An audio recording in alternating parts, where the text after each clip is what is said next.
저는 지금 지하철 4호선 끝칸에 앉아 있습니다. 핸드폰은 꺼뒀습니다. 누가 찾을까봐. 아니, 정확히는 그 사람이 제 위치를 알까봐. 가방 속에는 서류 몇 장과 낡은 수첩 하나, 그리고 작은 USB가 전부입니다.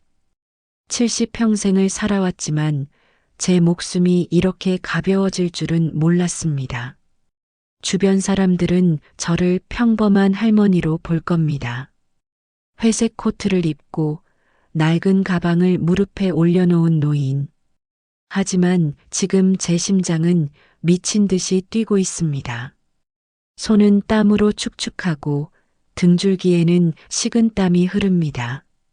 제 이름은 박순자입니다. 올해 73.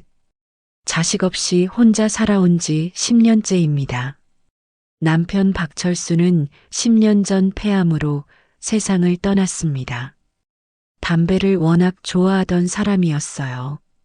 병원에서 석 달을 버티다가 결국 못 이겼습니다. 장례식을 치르고 나서 저는 서울 변두리 작은 아파트로 이사했습니다. 애초에 자식이 없었던 터라 혼자 사는 것도 나름 익숙했어요. 외롭진 않았습니다. 아침마다 뒷산을 산책하고 경로당에 나가 친구들과 화투를 치고 일주일에 한 번은 성당에 가서 봉사활동도 했습니다. 점심은 주로 혼자 먹었지만 저녁은 가끔 친구들과 함께 했어요. 무엇보다 김명희라는 친구가 있었으니까요. 명희와 저는 40년 지기입니다. 정확히는 42년. 처음 만난 건 1983년 구로공단 봉제 공장에서였습니다. 저는 29, 명희는 27이었어요. 둘 다 시집가기 전이었죠. 재봉틀 앞에서 15시간씩 일하면서 우리는 친구가 됐습니다. 순자야, 오늘 저녁 뭐 먹을래? 내가 라면 끓여줄게. 명희야, 손 다쳤어? 괜찮아? 약 발라야지. 그렇게 서로를 챙기며 지냈습니다. 명희는 먼저 결혼했어요. 남편은 버스 기사였습니다. 저는 2년 후에 철수를 만나 결혼했고요. 남편들끼리도 친했습니다. 명절 때면 네 식구가 모여 밥을 먹곤 했어요. 명희는 딸 하나를 낳았습니다. 이름은 김지은. 저는 지은이가 태어났을 때 병원에 달려갔었어요. 갓 태어난 지은이는 주먹만 했습니다. 새빨갛고 쭈글쭈글한 얼굴로 울고 있었죠. 순자야, 우리 딸 예쁘지? 엄청 예쁘네. 명희 닮아서. 명희는 지은이를 그렇게 예뻐했습니다. 딸바 보였어요. 지은이가 초등학교에 입학할 때도, 중학교 졸업식 때도, 대학 합격했을 때도 저는 늘 옆에서 함께 기뻐했습니다. 저한테는 자식이 없었으니까 지은이가 조카처럼 느껴졌어요. 지은이는 착한 아이였습니다. 공부도 잘했고 예의도 바랐어요.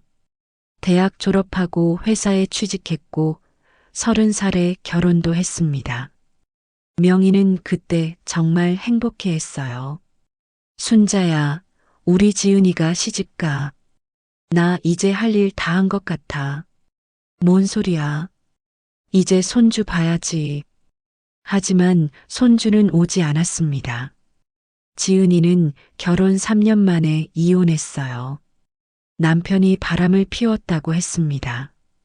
명희는 그때 많이 울었습니다. 제가 옆에서 달랬던 기억이 납니다. 괜찮아, 명희야. 지은이가 다시 행복해질 거야. 나는 우리 딸이 평생 행복했으면 좋겠는데. 이혼 후 지은이는 명희와 함께 살기 시작했습니다. 명희 남편은 그보다 5년 전에 돌아가셨거든요. 심근경색이었어요. 그래서 명희는 혼자 살고 있었는데 지은이가 들어온 겁니다. 명희는 처음엔 좋아했어요. 순자야, 우리 딸이랑 같이 살게 됐어. 좋지? 그럼 좋지. 외롭지 않겠네. 하지만 6개월쯤 지나서부터 명희의 표정이 달라졌습니다. 만날 때마다 얼굴이 어두워 보였어요. 살도 빠진 것 같았고 눈 밑에 다크서클이 생겼습니다. 명희야, 무슨 일 있어? 어디 아파? 아니야, 괜찮아. 그냥 요즘 잠을 잘 못 자서. 왜? 지은이랑 사이 안 좋아? 아니야. 지은이는 잘해줘. 내가 예민한가 봐. 저는 그때 뭔가 이상하다고 느꼈습니다. 명희가 저한테 숨기는 게 있다는 걸. 하지만 깊이 파고들지 않았어요.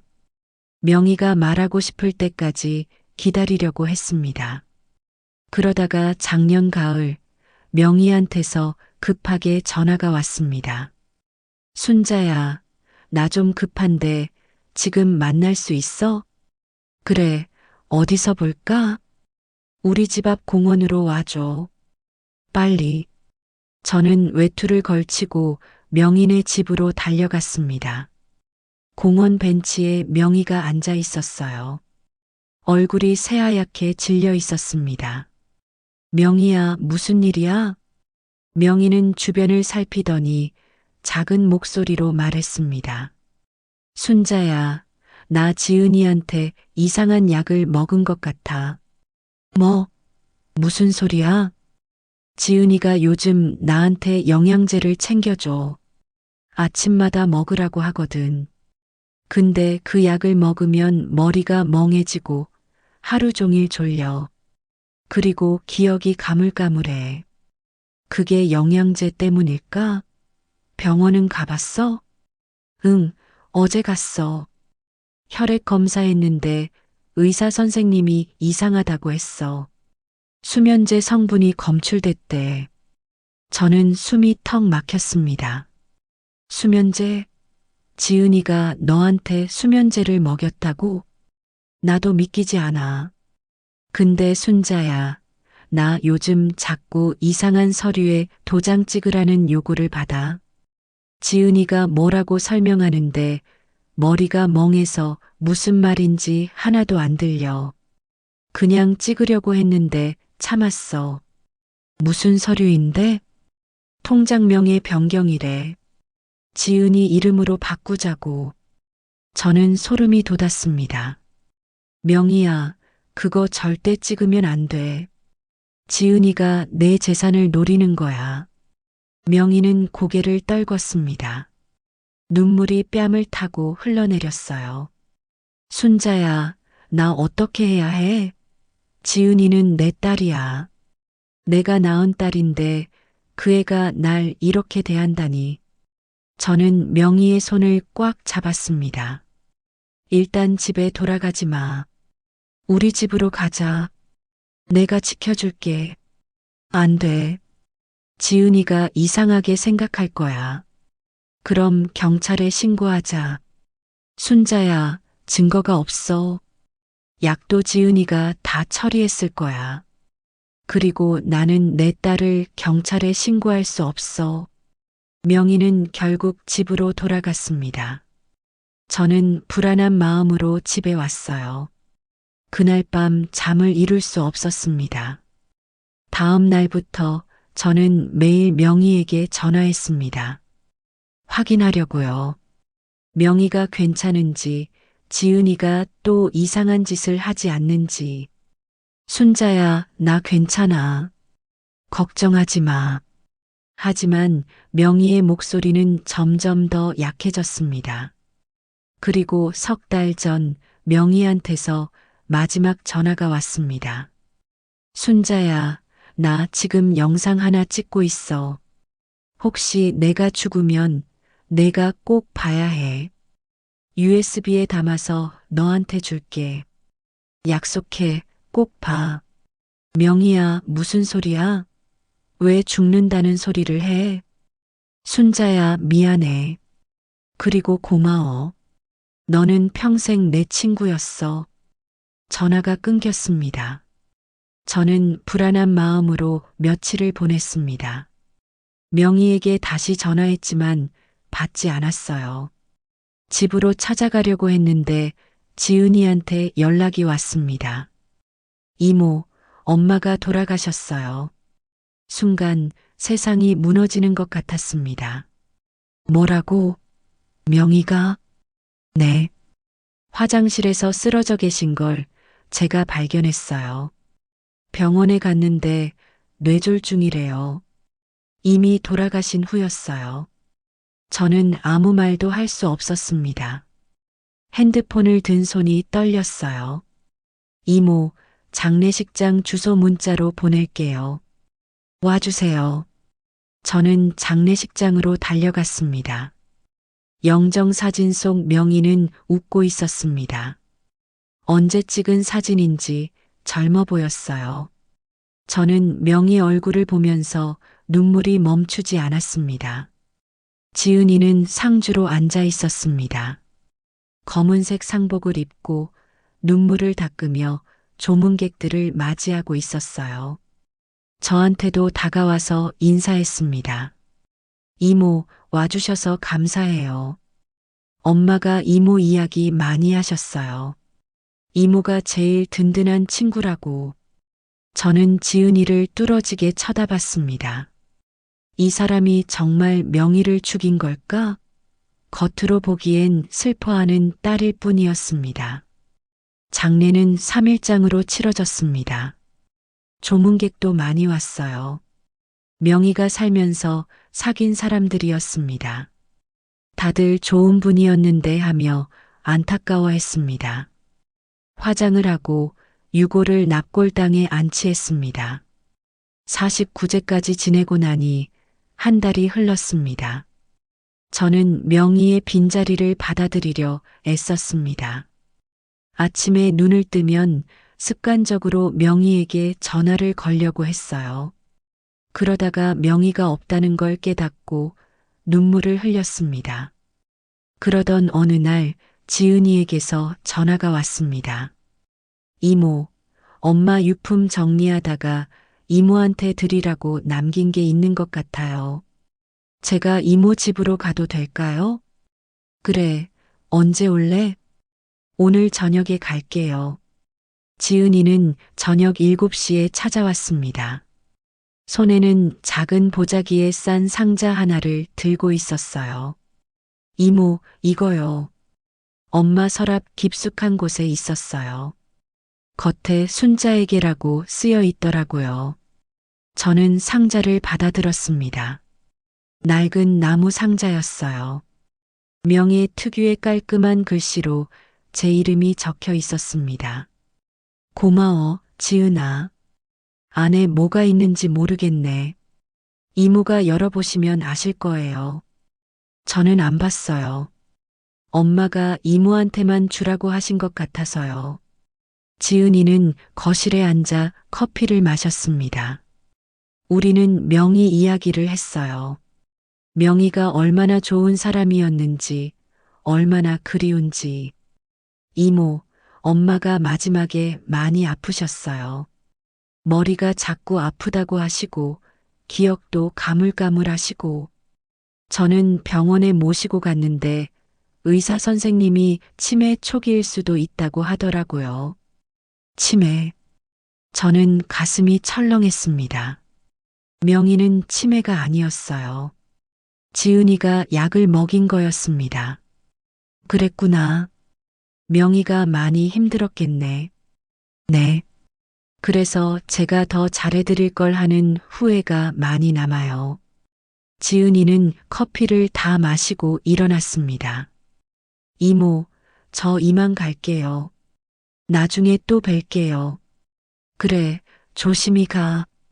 문을 닫고 저는 상자를 내려다봤습니다. 손이 떨렸어요. 상자를 열었습니다.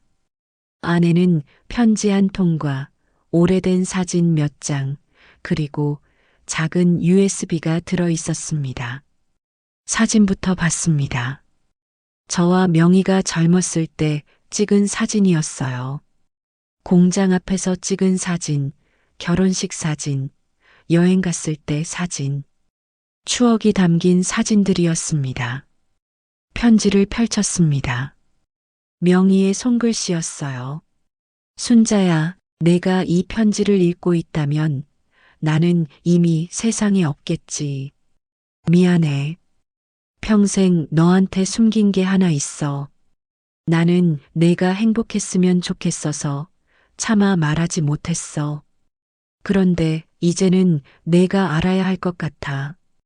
USB를 꼭 봐. 그 안에 내가 남긴 영상이 있어. 그리고 조심해. 너 혼자만 알고 있어. 절대 지은이한테는 말하지 마. 순자야, 너는 내 인생에서 가장 소중한 친구였어. 고마웠어. 명희. 저는 편지를 읽으면서 눈물이 났습니다. 명희가 뭘 숨긴 걸까요? 저는 컴퓨터를 켰습니다. USB를 꽂았습니다. 파일이 하나 열렸어요. 동영상이었습니다. 화면에는 명희가 나왔습니다. 창백한 얼굴로 카메라를 정면으로 응시하고 있었어요. 머리는 산발이었고 눈은 충혈되어 있었습니다. 그 영상은 명희가 직접 찍은 것 같았습니다. 날짜는 4개월 전, 제가 명희한테 마지막 전화를 받기 며칠 전이었습니다. 순자야, 나 명희야. 명희의 목소리가 떨리고 있었습니다. 이 영상을 남기는 게 맞는 건지 모르겠어. 근데 내가 만약 갑자기 죽으면 넌 반드시 이걸 봐야 해. 저는 화면을 뚫어지게 쳐다봤습니다. 순자야, 내 딸 지은이 말이야. 지은이가 나를 죽이려고 해. 심장이 멈추는 것 같았습니다. 작년부터 지은이가 나한테 이상한 약을 먹였어. 처음엔 영양제라고 했어. 근데 그 약을 먹고 나면 머리가 멍해지고 기억이 가물가물했어. 밤에는 악몽을 꿨어. 누군가 나를 죽이는 꿈. 그 꿈 속에서 나는 비명을 질렀는데 아무 소리도 안 나왔어. 명희가 눈물을 닦았습니다. 병원에 갔더니 의사가 이상하다고 했어. 혈액 검사 결과를 보더니 수면제 성분이 검출됐대. 순자야, 지은이가 나를 치매 환자로 만들려고 했어. 그래서 내가 정신 못 차리게 만들고 내 통장이랑 집을 다 가져가려고 했어. 저는 손으로 입을 막았습니다. 지은이는 이미 2번이나 시도했어. 내가 정신이 흐릿할 때 서류를 가져와서 도장 찍으라고 했어. 한 번은 거의 찍을 뻔했어. 근데 순간 정신이 들어서 서류를 빼앗아서 찢어버렸어. 지은이가 그때 얼굴이 완전히 변하더라. 무서웠어. 명희가 카메라에 가까이 다가왔습니다. 순자야, 나는 내 딸을 경찰에 신고할 수 없어. 그래서 다른 방법을 생각했어. 내 재산을 다 너한테 넘기기로 했어. 뭐? 저는 무의식적으로 중얼거렸습니다. 변호사를 찾아가서 내 통장 명의를 내 이름으로 바꿨어. 내 아파트도 내 이름으로 등기 이전했어. 서류는 이 상자 안에 넣어뒀어. 나는 지은이한테 한 푼도 안 줄 거야. 명희의 목소리에 분노가 섞여 있었습니다. 순자야, 내가 죽으면 지은이는 내가 내 재산을 가로챘다고 생각할 거야. 그리고 너한테 접근할 거야. 조심해. 지은이는 내가 생각하는 그런 아이가 아니야. 지은이는 괴물이야. 영상이 흔들렸습니다. 명희가 울고 있었어요. 미안해, 순자야. 내가 너한테 짐을 지운 것 같아. 근데 너 말고는 믿을 사람이 없어. 너만 믿어. 제발 조심해. 영상이 끝났습니다. 저는 멍하니 화면을 바라봤습니다. 믿을 수 없었어요. 명희가 저한테 전 재산을 넘겼다고요? 그리고 지은이가요? 그 착하던 지은이가 명희를 그렇게 대했다고요? 저는 상자를 다시 뒤졌습니다. 서류가 있었어요. 통장 사본, 등기 서류. 정말로 명희의 통장이 제 이름으로 바뀌어 있었습니다. 잔고는 3억 2천만 원. 아파트 등기도 제 이름으로 되어 있었습니다. 시세는 6억 정도 될 겁니다. 합치면 10억 가까이 되는 재산. 명희가 평생 모은 돈이었습니다. 명희 남편이 남긴 보험금도 포함되어 있었을 겁니다. 그런데 왜일까요? 기쁘지 않았습니다. 두려웠습니다. 지은이가 이걸 알면 어떻게 될까요? 그때 핸드폰이 울렸습니다. 지은이였습니다. 저는 숨을 고르고 전화를 받았습니다. 여보세요. 이모, 상자 잘 받으셨죠? 응, 지은아. 고마워. 혹시 안에 뭐 있었어요? 사진이요? 응, 사진하고 편지 있더라. 그게 다예요? 다른 건 없었어요? 목소리 톤이 달라졌습니다. 조금 날카로워진 느낌이었어요. 다른 거? 뭐? 아니요. 그냥 USB 같은 거 없었어요? 심장이 철렁했습니다. USB? 아니, 그런 건 없었는데. 정말요? 이모, 혹시 거짓말 하시는 거 아니죠? 지은아, 무슨 소리야? 왜 내가 거짓말을 해? 잠시 침묵이 흘렀습니다. 이모, 혹시 엄마가 이모한테 통장이나 서류 같은 거 맡긴 거 없어요? 무슨 소리니? 그런 건 왜? 엄마 유품 정리하다 보니까 통장 하나가 안 보여요. 분명히 서랍에 있었는데. 그리고 집 등기 서류도 없어요. 저는 침을 삼켰습니다. 명의가 어디 맡겨놨나 보지. 은행에 가서 확인해 보지 그래. 은행 갔어요. 근데 명의가 바뀌었대요. 이모 이름으로. 저는 아무 말도 하지 못했습니다. 이모, 설명 좀 해주세요. 왜 엄마 통장이 이모 이름으로 바뀐 거예요? 나도 모르겠는데. 명희가 나한테 아무 말도 안 했어. 거짓말하지 마세요.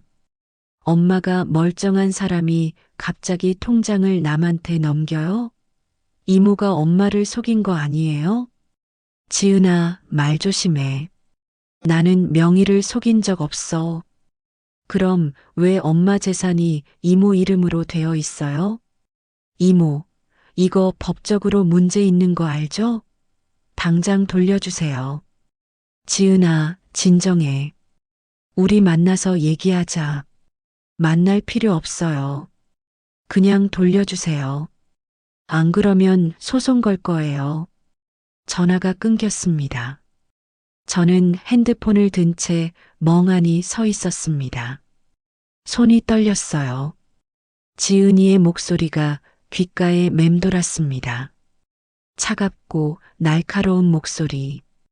이제 시작이구나. 명희가 경고했던 그 일이. 그날 밤 저는 잠을 이루지 못했습니다. 창밖을 보니 보름달이 떠 있었어요. 명희도 저 달을 봤을까요? 혼자 방에서 딸의 배신을 견디면서 다음 날 아침 현관문 앞에 쪽지가 꽂혀 있었습니다. 이모, 엄마 물건 돌려주세요. 법적으로 따지면 이모 거 아니에요. 이틀 안에 연락 없으면 법적 조치 취하겠습니다. 마이너스 지은. 글씨체는 또박또박했지만 피랍이 강했습니다. 종이가 찢어질 듯 했어요. 저는 손이 떨려서 쪽지를 구겨버렸습니다. 경로당에 가지 못했습니다. 혹시 지은이가 거기서 기다리고 있을까봐. 슈퍼에도 가지 못했어요. 집 밖으로 나가는 게 두려웠습니다. 저녁 때 또 쪽지가 왔습니다. 이번엔 우편함에 들어 있었어요. 이모, 왜 전화 안 받으세요? 이렇게 나오시면 저도 방법이 있어요. 이모도 나이 드셔서 기억력이 안 좋으시죠? 조심하세요. 조심하라니 무슨 뜻일까요? 협박인가요? 저는 무서웠습니다. 명희가 남긴 영상을 다시 봤습니다. 명희의 창백한 얼굴이 화면에 가득했어요. 조심해. 지은이는 내가 생각하는 그런 아이가 아니야. 저는 경찰서에 가볼까 생각했습니다. 하지만 뭐라고 말할까요? 제 친구 딸이 저를 위협해요. 쪽지 2장이 증거의 전부였습니다. 경찰은 민사 문제라며 돌려보낼 게 뻔했어요. 그날 밤 11시쯤 현관문을 두드리는 소리가 들렸습니다. 똑똑. 저는 숨을 죽였습니다. 이모, 저예요. 지은이요. 지은이였습니다. 문 좀 열어주세요. 얘기 좀 해요. 저는 대답하지 않았습니다. 이모, 이렇게 피하지 마세요. 저 엄마 일로 너무 힘들어요. 이모가 엄마 재산 가져간 거 다 알아요. 이모, 제발 돌려주세요. 목소리가 떨리고 있었습니다. 슬픔이 섞인 것처럼 들렸어요. 하지만 저는 문을 열지 않았습니다. 명희의 목소리가 귓가에 맴돌았으니까요. 제발요, 이모. 그게 제 거예요. 엄마가 저한테 남긴 거라고요. 한참 후 발소리가 멀어졌습니다. 저는 그날 밤 벽에 등을 기대고 앉아 있었습니다. 눈을 감을 수가 없었어요. 지은이가 다시 올 것 같았습니다. 새벽 4시쯤 저는 깜빡 잠이 들었나 봅니다. 갑자기 현관문 손잡이가 덜컹거리는 소리에 깼어요. 누군가 밖에서 문을 열려고 하고 있었습니다. 저는 심장이 터질 것 같았습니다. 119에 신고해야 하나? 아니면 소리를 질러야 하나? 다행히 문은 열리지 않았습니다. 이중 잠금 장치를 해뒀거든요. 발소리가 다시 멀어졌습니다. 저는 그날 아침까지 한숨도 자지 못했습니다. 해가 뜨자 저는 슈퍼에 가야겠다고 생각했습니다. 먹을 게 떨어졌거든요. 조심스럽게 밖으로 나갔습니다. 주변을 살피면서 슈퍼로 향했어요. 슈퍼 사장님이 저를 보더니 이상한 표정을 지었습니다. 순자 씨, 요즘 괜찮으세요? 네, 왜요? 아니, 어제 손녀분이 오셔서 그러는데. 손녀요? 저는 손녀가 없는데요. 네, 젊은 여자분이요. 순자 씨 손녀라고 하시던데. 할머니가 요즘 정신이 없으셔서 혹시 이상한 행동하시면 연락 달라고 하더라고요. 가슴이 철렁 내려앉았습니다. 그분이 뭐라고 했는데요? 할머니가 치매 초기래요. 요즘 기억이 가물가물하시고 남의 물건 가져오시기도 한다고. 그래서 조심해 달라고. 연락처도 남기고 가셨어요. 치매. 명의와 똑같은 수법이었습니다. 사장님, 저 치매 아니에요. 그 사람 제 손녀 아니에요. 네. 그럼 누구예요? 그냥 아는 사람이에요. 말 믿지 마세요. 아, 그래요? 근데 그분이 되게 진지하게 말씀하시던데. 저는 더 이상 말할 수 없었습니다.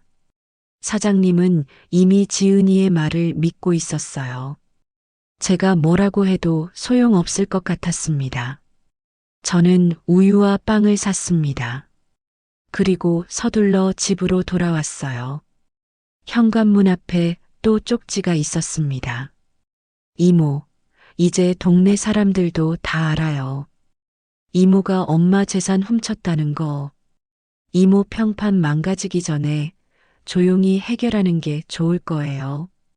저는 온몸에 소름이 돋았습니다. 지은이가 동네에 소문을 퍼뜨리고 있었어요. 저를 도둑으로 치매 환자로 만들려는 겁니다.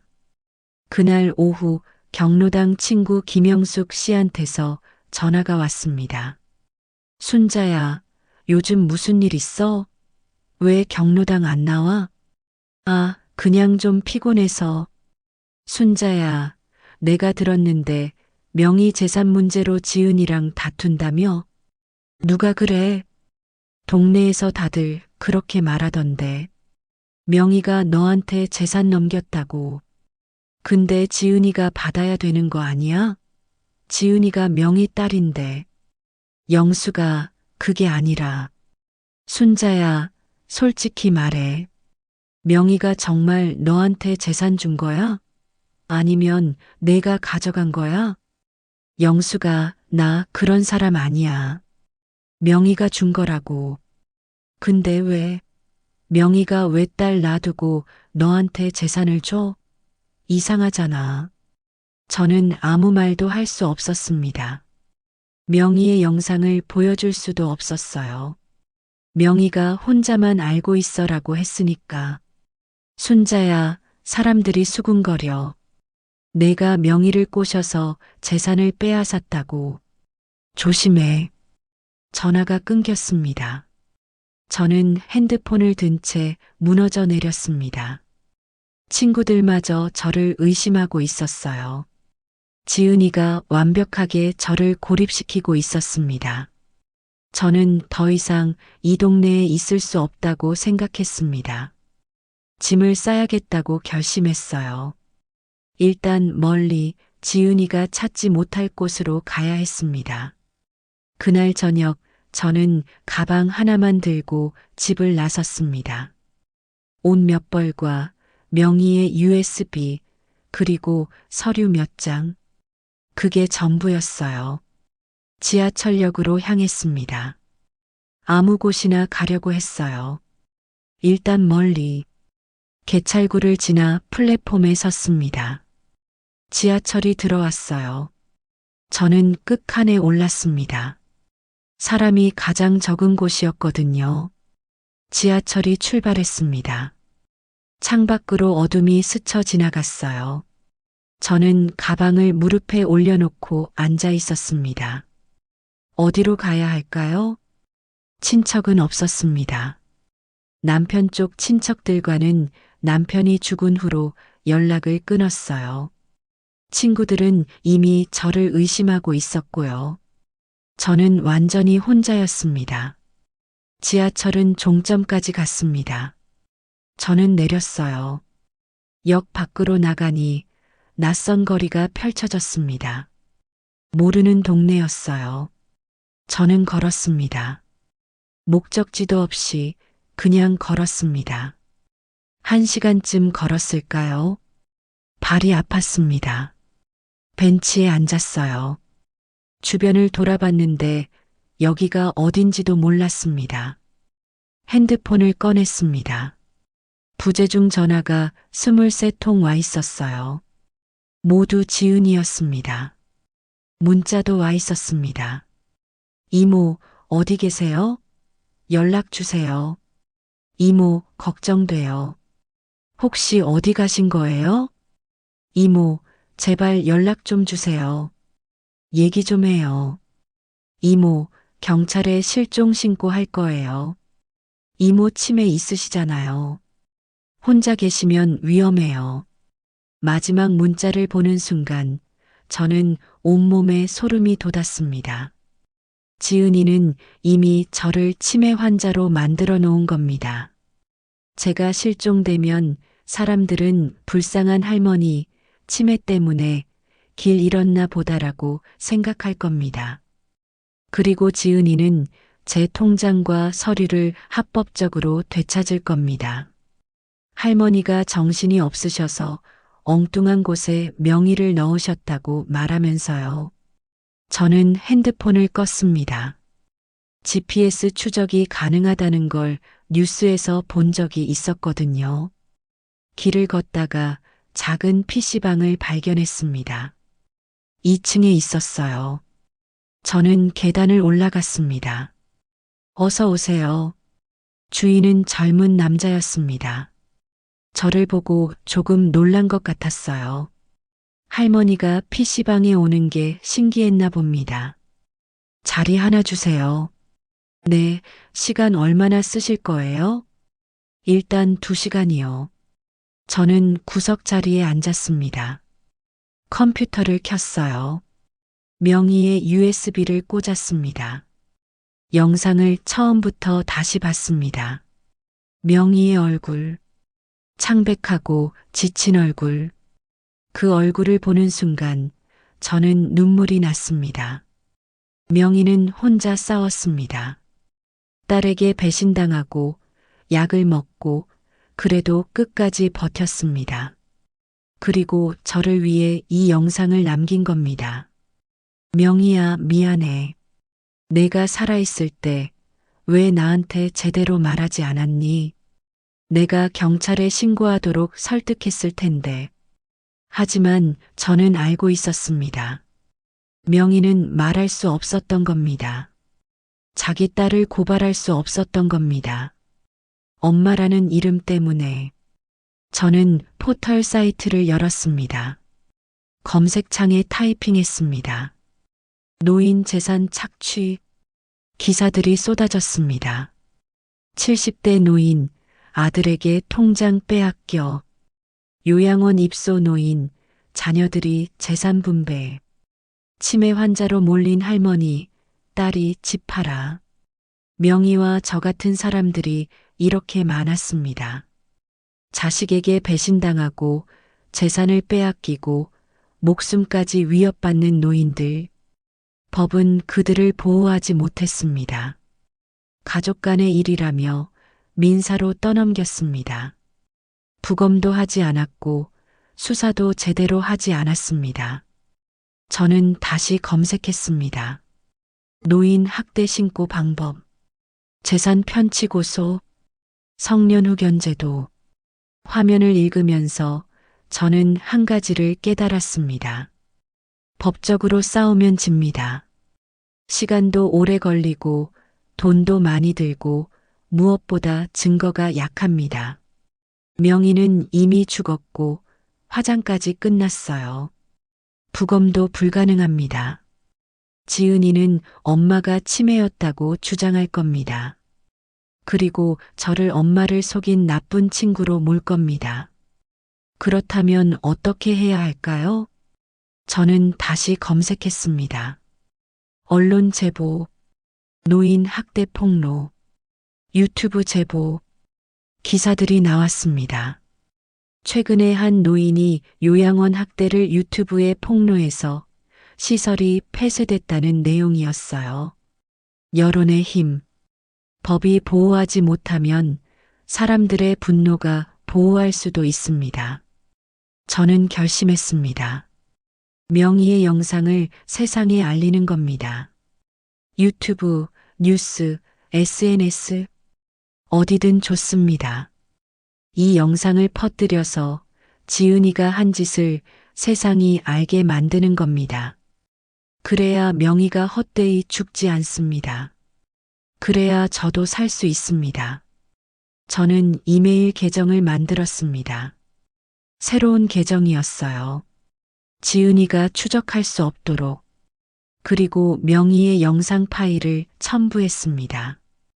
여러 언론사 제보 메일로 보냈어요. 제목은 이렇게 썼습니다. 제 친구가 딸에게 살해당했습니다. 증거 영상 보내드립니다.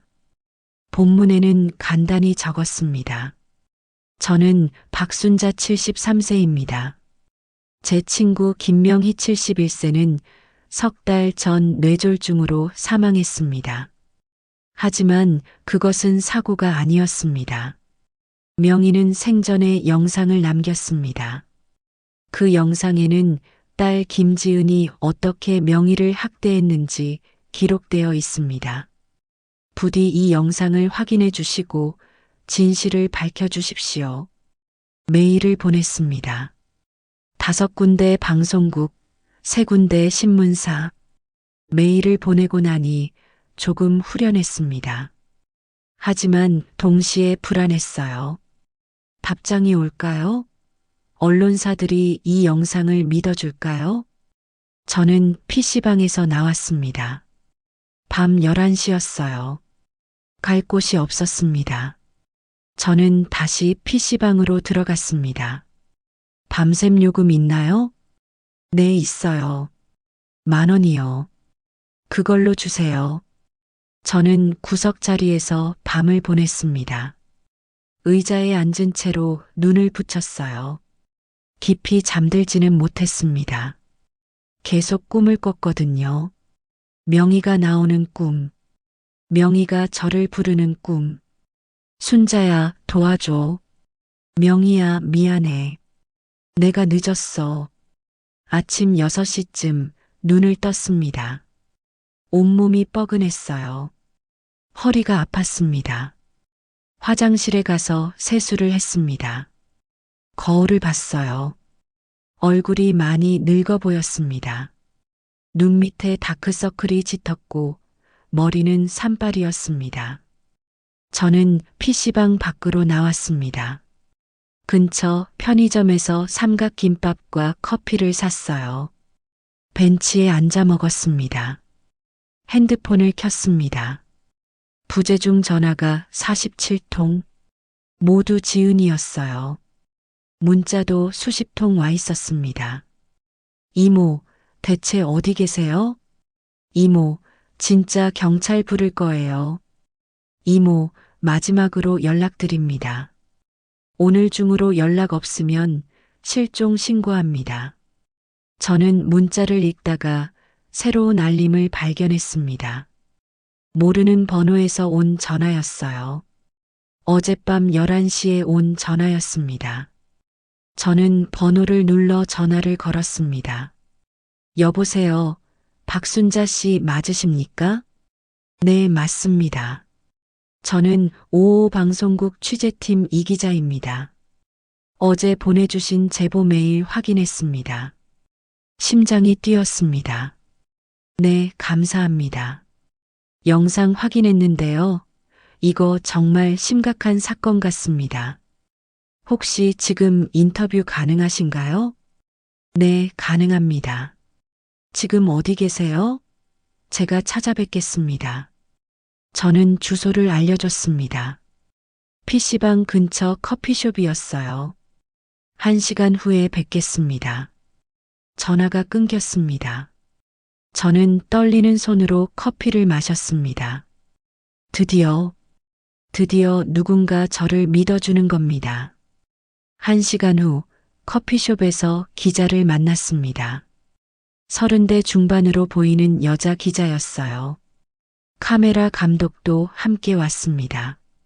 안녕하세요, 박순자 씨. 이쪽은 저희 카메라 감독님이고요. 오늘 인터뷰 촬영해도 될까요? 네, 괜찮습니다. 편하게 말씀해 주세요. 처음부터 차근차근 들려주시면 됩니다. 저는 모든 것을 말했습니다. 명희와의 우정, 명희의 죽음, 지은이의 협박, 그리고 명희가 남긴 영상. 기자는 심각한 표정으로 고개를 끄덕였습니다. 이건 단순 상속 분쟁이 아닙니다. 노인 학대 사건입니다. 박순자 씨, 이 영상 방송에 내보내도 될까요? 네, 꼭 내보내주세요. 명희를 위해서라도. 명희 씨의 사망 진단서나 의료 기록은 있으신가요? 없습니다. 지은이가 다 가지고 있을 거예요. 알겠습니다. 저희가 병원에 확인해 보겠습니다. 그리고 박순자 씨, 지금 안전한 곳에 계신 건가요? 아니요. 지금 도망 다니고 있어요. 그럼 일단 안전한 곳으로 모시겠습니다. 저희 방송국에서 도와드리겠습니다. 기자는 저를 근처 작은 모텔로 데려다 줬습니다. 방값도 기자가 냈어요. 오늘 밤은 여기서 주무세요. 내일 방송 나갑니다. 그 전까지는 절대 밖에 나가지 마세요. 고맙습니다. 아닙니다. 이런 일이 세상에 알려져야 합니다. 기자가 돌아가고 저는 모텔 침대에 누웠습니다. 며칠 만에 제대로 된 침대였어요. 눈물이 났습니다. 명희야, 이제 곧 진실이 밝혀질 거야. 조금만 기다려. 다음 날 저녁 9시 뉴스가 나갔습니다. 저는 모텔 방에서 TV를 켰어요. 화면에 제목이 떴습니다. 숨겨진 진실, 친구가 남긴 마지막 증언. 앵커가 말했습니다. 딸에게 학대당한 노인이 생전에 남긴 영상이 공개됐습니다. 영상 속 고인은 자신이 딸에게 약물을 투여당했다고 주장했습니다. 취재기자 연결하겠습니다. 화면이 바뀌었습니다. 명희의 영상 일부가 나왔어요. 모자이크 처리가 되어 있었지만 명희의 목소리는 선명했습니다. 제 딸이 저한테 약을 먹였습니다. 저를 치매 환자로 만들려고 했습니다. 제 인터뷰도 나왔습니다. 명희는 제 평생 친구였습니다. 그 친구가 죽기 전에 이 영상을 남긴 이유는 진실을 밝히고 싶었기 때문입니다. 방송이 끝나고 댓글이 폭발적으로 달렸습니다. 이게 나라냐? 지은이 처벌해야 한다. 노인들 재산 노리는 자식들 처벌법 만들어야. 박순자 할머니 응원합니다. SNS에서도 영상이 퍼졌습니다. 유튜브에 누군가 재업로드했고 조회수가 10만을 넘었어요. 다음 날 경찰이 재수사에 착수했다는 뉴스가 나왔습니다. 그리고 이틀 후 병원에서 연락이 왔습니다. 명희의 혈액 샘플이 아직 냉동 보관되어 있었다는 겁니다. 정밀 분석 결과 수면제 성분과 함께 다른 약물도 검출됐대요. 지은이는 결국 경찰에 소환됐습니다. 뉴스에서 지은이의 모습이 나왔어요. 모자를 눌러 쓰고 고개를 푹 숙인 채 경찰서로 들어가고 있었습니다. 기자들이 마이크를 들이밀었어요. 어머니를 학대한 게 사실입니까? 박순자 씨를 협박한 이유가 뭡니까? 지은이는 아무 대답도 하지 않았습니다. 저는 TV를 보면서 복잡한 감정이 들었습니다. 지은이를 처음 봤을 때가 떠올랐어요. 갓 태어난 아기였던 지은이, 명희가 그렇게 사랑했던 딸. 어쩌다 이렇게 됐을까요? 일주일 후 검찰은 지은이를 구속했습니다. 혐의는 존속학대, 재산 편취 미수, 협박이었습니다. 재판은 한 달 후에 열렸습니다. 저도 증인으로 출석했어요. 법정에서 지은이를 마주쳤습니다. 지은이는 많이 수척해져 있었습니다. 머리는 산발이었고 얼굴은 창백했어요. 저를 보더니 눈을 피했습니다. 검사가 명희의 영상을 증거로 제출했습니다. 법정에 명희의 목소리가 울려 퍼졌어요. 제 딸이 저를 죽이려고 합니다. 재판정이 조용해졌습니다. 판사도 방청객도 모두 숨죽이고 영상을 봤습니다. 영상이 끝나고 검사가 물었습니다.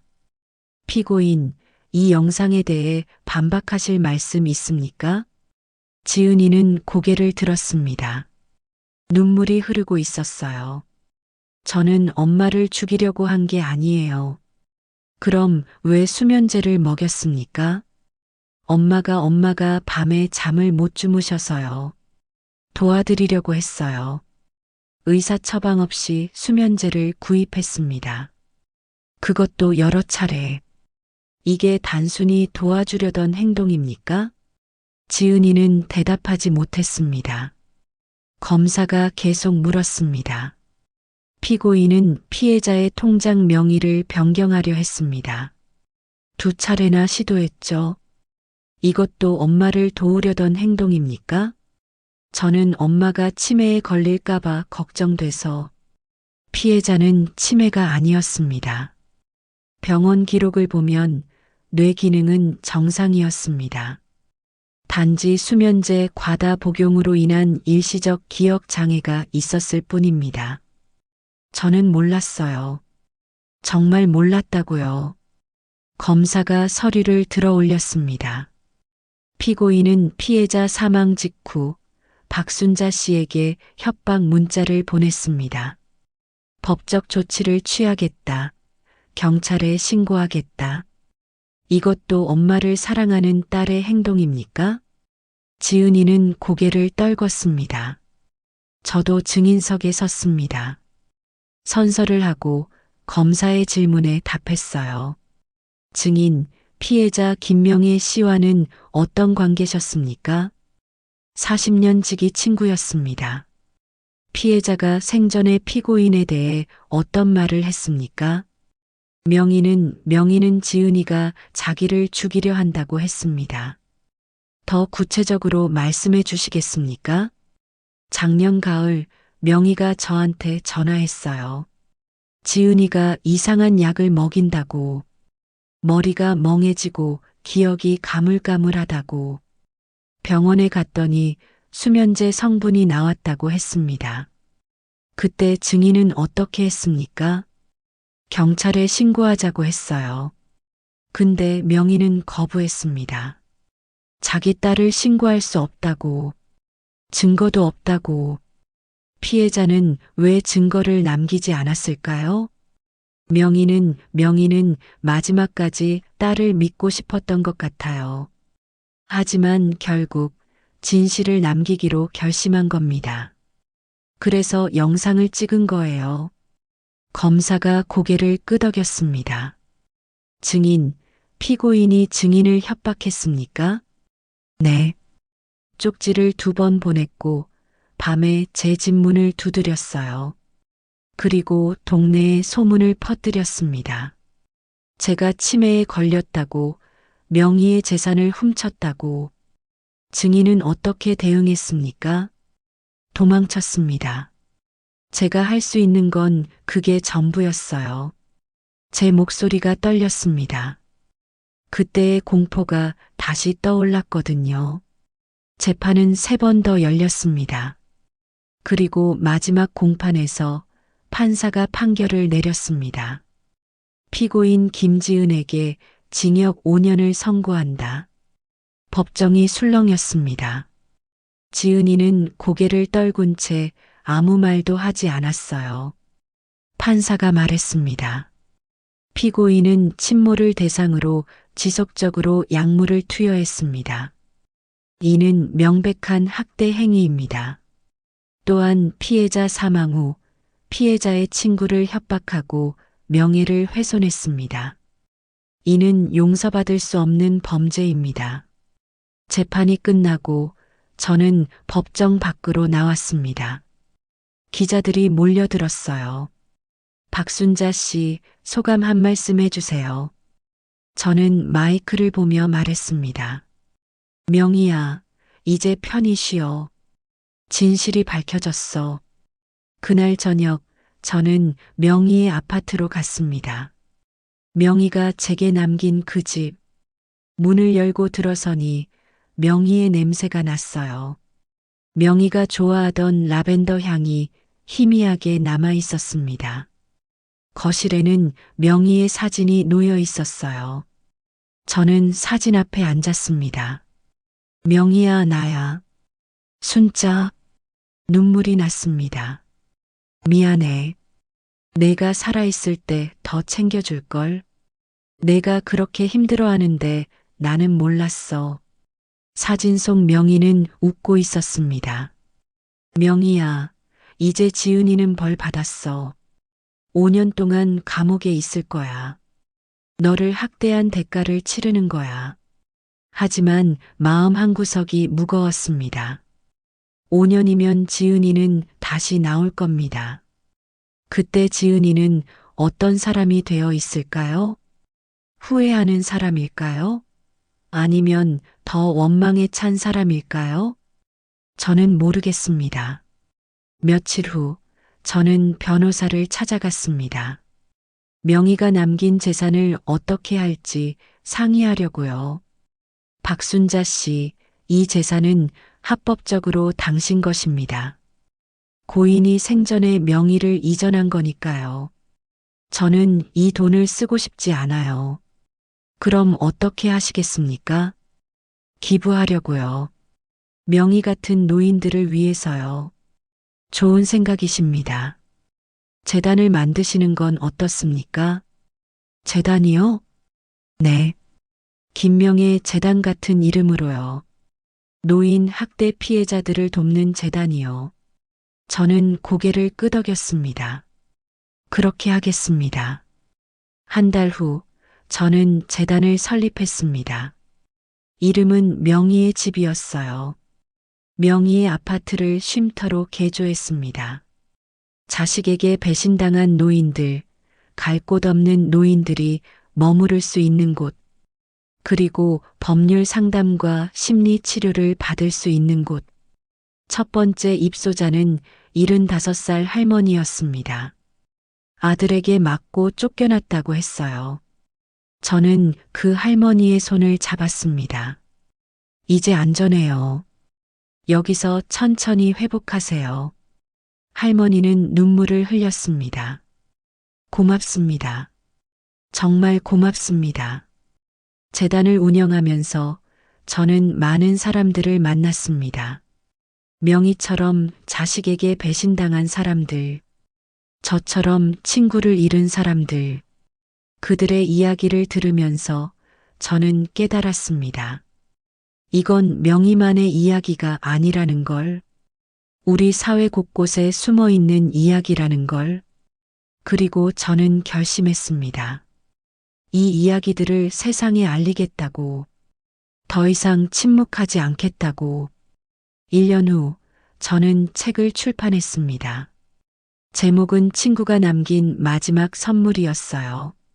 명의의 이야기와 재단에서 만난 사람들의 이야기를 담았습니다.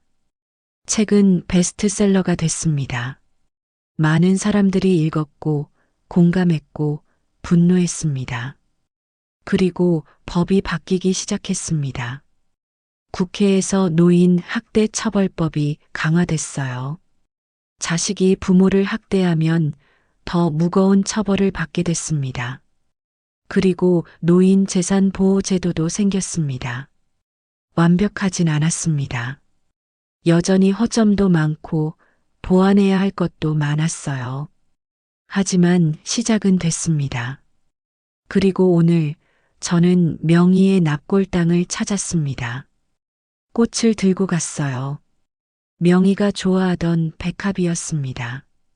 명의야, 나야. 또 왔어.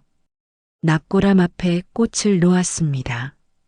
명의야, 요즘 재단 일이 바빠. 어제는 78살 할머니가 오셨어. 며느리한테 맞았대. 내가 경찰에 신고해줬어. 할머니는 이제 재단에서 지내고 계셔. 햇살이 창문으로 들어왔습니다. 따뜻했어요. 명희야, 내가 남긴 영상 덕분에 많은 사람들이 도움받고 있어. 너는 죽어서도 사람들을 구하고 있는 거야. 저는 손으로 납골함을 쓰다듬었습니다. 명희야, 지은이 말이야. 지은이가 감옥에서 편지를 보냈어. 미안하다고. 자기가 왜 그랬는지 모르겠다고. 용서해달라고. 저는 편지를 읽으면서 복잡한 마음이 들었습니다. 나는 아직 모르겠어, 명희야. 지은이를 용서해야 할지. 지은이도 어쩌면 피해자일지도 몰라. 이 사회가, 이 시스템이 지은이를 괴물로 만든 건지도 모르지. 하지만 저는 확신했습니다. 그래도 명희야, 지은이가 한 짓은 용서받을 수 없어. 내가 얼마나 아팠는지, 얼마나 외로웠는지 나는 알아. 그 고통은 누구도 대신할 수 없어. 저는 일어섰습니다. 명희야, 나는 이제 가야 해. 오후에 상담 약속이 있거든. 또 올게. 곧 또 올게. 납골당을 나와 저는 하늘을 올려다봤습니다. 구름 한 점 없이 맑은 하늘이었어요. 명희는 저 하늘 어딘가에 있을 겁니다. 이제는 편안하게 고통 없이 저는 가방을 들고 걸었습니다. 재단으로 가는 길, 이 길을 걸을 때마다 저는 생각합니다. 명희가 저를 믿어줘서 고맙다고, 명희가 마지막 순간까지 포기하지 않아서 고맙다고, 그리고 저는 다짐합니다. 명희의 목까지 제가 살겠다고, 명희가 지키지 못한 사람들을 제가 지키겠다고. 지하철역에 도착했습니다. 3개월 전 제가 도망쳤던 그 지하철역. 이제는 두렵지 않았습니다. 저는 개찰구를 지나 플랫폼으로 내려갔습니다. 지하철이 들어오고 있었어요. 문이 열렸습니다. 저는 한 걸음 내디뎠습니다. 새로운 하루가 시작되는 겁니다. 명이 없는 하루. 하지만 명희가 남긴 유산과 함께하는 하루. 저는 자리에 앉았습니다. 가방에서 수첩을 꺼냈어요. 오늘 만날 사람들의 이름이 적혀 있었습니다. 김옥순, 72세. 아들에게 폭행당함. 이영자, 68세. 며느리에게 감금당함. 박철호, 75세. 딸에게 통장 빼앗김. 한 명, 한 명. 저는 그들의 이름을 읽었습니다. 그들은 모두 명이었습니다. 그들은 모두 저였습니다. 그리고 저는 그들의 친구가 되어줄 겁니다. 명희가 제게 그랬던 것처럼 지하철이 출발했습니다. 창밖으로 어둠이 스쳐 지나갔어요. 그 어둠 속에서 저는 명희의 얼굴을 봤습니다. 웃고 있는 명희, 편안한 얼굴의 명희. 순자야, 고마워. 명희의 목소리가 들리는 것 같았습니다. 명희야, 나야말로 고마워. 내가 나한테 용기를 줬어. 내가 나한테 싸울 이유를 줬어. 지하철은 계속 달렸습니다. 종점을 향해서. 하지만 이번엔 도망이 아니었습니다. 전진이었습니다. 새로운 시작이었습니다. 저는 박순자입니다. 73. 혼자였지만 이제는 혼자가 아닙니다. 명희가 함께하니까요. 그리고 명희처럼 아픈 사람들이 함께하니까요. 저는 이제 그들의 목소리가 되겠습니다. 더 이상 침묵하지 않는 싸우는 목소리. 명희야, 지켜봐줘. 나는 내 이름으로 세상을 바꿀 거야. 한 사람씩, 하루씩, 천천히 하지만 멈추지 않고